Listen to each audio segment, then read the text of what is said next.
Maharashtra FDA commissioner का पद संभालने के बाद से ही तुकाराम मुंडे एक्शन मोड में नजर आ रहे हैं। आपको बता दें कि पिछले कुछ दिनों में हमने ये देखा है कि तुकाराम मुंडे की टीम ने ऐसे होटल्स, रेस्टोरेंट्स और दूध विक्रेताओं पर एक्शन लिया है जो एफडीए के नियमों का उल्लंघन कर रहे हैं। लेकिन अब तुकाराम मुंडे ने बच्चों की स्कूल में पढ़ने वाले बच्चों की सेहत का ख्याल रखते हुए स्कूल में ऑपरेट होने वाली कैंटीन्स को लेकर कुछ हिदायतें दी है और आज इसी को लेकर एक प्रेस कॉन्फ्रेंस एफडीए के इसी दफ्तर में आयोजित की गई थी और इसी प्रेस कॉन्फ्रेंस में तुकाराम मुंडे ने ये बताया कि अब स्कूलों में जो कैंटीन्स ऑपरेट होती है उन्हें बच्चों की हेल्थ का पूरी तरह से ख्याल रखना होगा और अब इन्हीं कैंटीन्स में जो HFSS प्रोडक्ट जो होते हैं, high fat sugar and salt वाले जो प्रोडक्ट होते हैं वो अब नहीं बेचे जा सकते हैं। आसान भाषा में अगर मैं आपको समझा दूं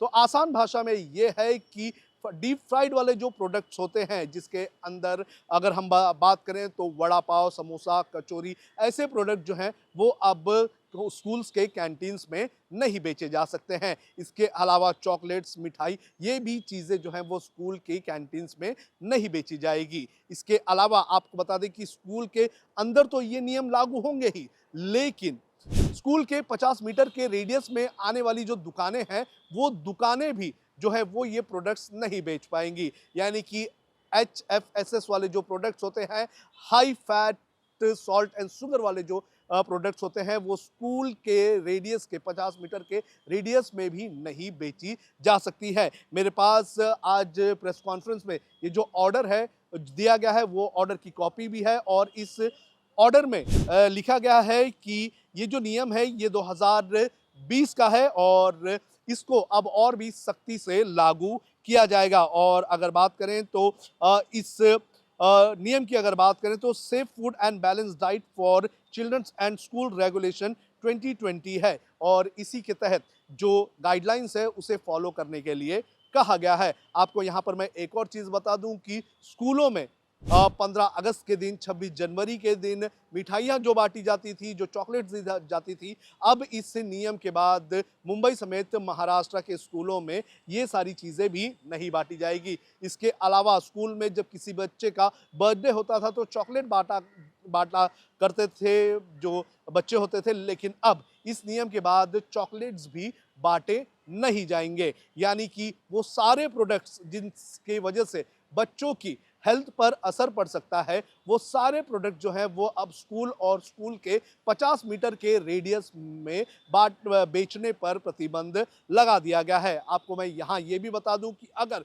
कोई कैंटीन ऑपरेटर जो स्कूलों में कैंटीन चलाते हैं अगर वो इस नियम का पालन नहीं करते हैं तो उनके ऊपर एफडीए एक्शन लेगी। इसके अलावा सिर्फ कैंटीन ऑपरेटर ही नहीं बल्कि स्कूल के जो प्रिंसिपल होंगे, जो स्कूल प्रशासन होगा, उसके ऊपर भी कार्रवाई की जाएगी। आपको बता दें कि ये सारी कार्रवाई जो है वो बच्चों की हेल्थ को लेकर की जा रही है और ये सारे प्रोडक्ट्स जो हैं वो बच्चों की हेल्थ पर कहीं ना कहीं असर पड़ने का काम करते हैं। और आपको ये बता दूं कि जो आसपास के जो एरियाज होंगे जो 50 मीटर के रेडियस में आएंगे उसके अंदर ना तो चाइनीज़ प्रोडक्ट जिसके अंदर हजीनोमोटो और कलर होता है वो भी नहीं बेच सकते हैं, कार्बोनेटेड ड्रिंक्स जो है वो भी नहीं बेचे जा सकते हैं। साथ ही साथ इन सभी कैंटीन्स को हर एक चीज़ को लेकर साइन बोर्ड्स और जो डिटेल्स हैं वाले बोर्ड्स भी लगाने होंगे। तो जाहिर तौर पर अब एक बड़ा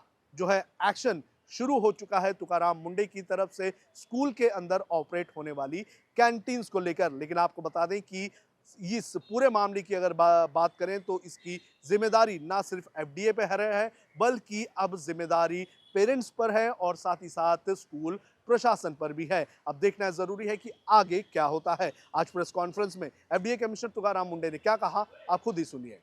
जैसे कि डीप फ्राइड जो भी रहते हैं वो प्रिवेंटेड है, हाई शुगर वाले प्रिवेंटेड है, सो कॉल्ड जो ड्रिंक्स रहते हैं जो कैफिनेटेड, नॉन कैफिनेटेड, उसमें हाई शुगर रहता है, कैफिन रहता है, वो प्रिवेंटेड है with in the 15 plus category. तो वो जो आपको जंक फूड लगता है बाय एंड लार्ज उसका जनरल कैटेगरी करते हैं वो यहाँ पे प्रिवेंटेड है।